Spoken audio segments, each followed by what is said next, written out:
Thomas goes fishing. Thomas's branch line had a station by a river. As he rumbled over the bridge, he would see people fishing.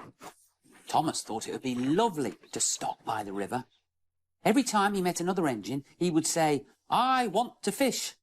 They all answered, "Engines don't go fishing." One day, Thomas stopped to take on water at a station by a river. His driver turned the tap, but it was out of order and no water came. "Never mind," said his driver, "we'll get some water from the river." They found a bucket and some rope and went to the bridge. The bucket was old and had 5 holes, so they had to fill it, pull it up and empty it into Thomas's tank as quickly as they could. That's good," puffed Thomas as he started along the valley. But then he began to feel a pain in his boiler and steam hissed from his safety valve. His fireman opened the tap in his feed pipe to let more water into his boiler, but none came. "Oh dear," groaned Thomas, I'm going to burst. They damped down his fire and struggled on. Just outside the last station, they ran Thomas onto a siding right out of the way, and his driver wrote notices in large letters. "Danger, keep away." Soon the inspector and Sir Topham Hatt arrived. The inspector climbed up to look into the tanks. "Excuse me, sir," he said to Sir Topham Hatt. "Please look in the tank and tell me what you see." "Goodness gracious me," said Sir Topham Hatt. "How did the fish get in there?" Thomas's driver told them about the bucket. Sir Topham Hatt laughed. "Well, Thomas, so you and your driver have been fishing. But fish don't suit you, and we must get them out." So the driver and the fireman fetched rods and nets and took turns at fishing in Thomas's tank. Then they all had a lovely picnic supper of fish and chips beside the line. "That was good," said Sir Topham Hatt, "but you mustn't do it again." "I won't," said Thomas sadly. "Engines don't go fishing.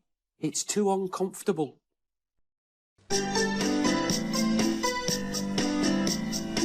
Thomas, Terence and the Snow. One day, Thomas was puffing along when he heard the chug-chug of a tractor at work. "Hello," said the tractor. "I'm Terence. I'm ploughing."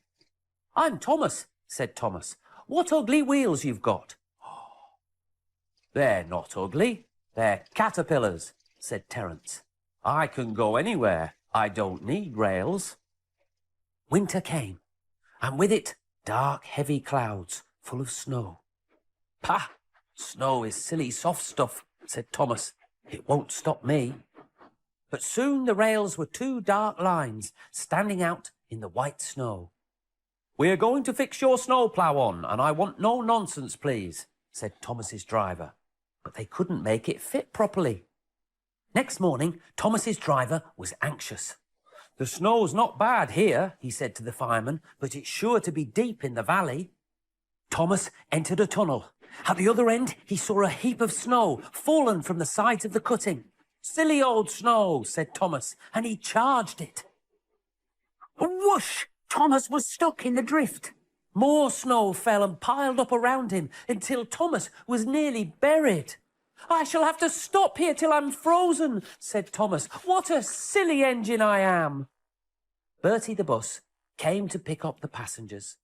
And then, who should chug through the tunnel to rescue Thomas? It was Terence, the tractor.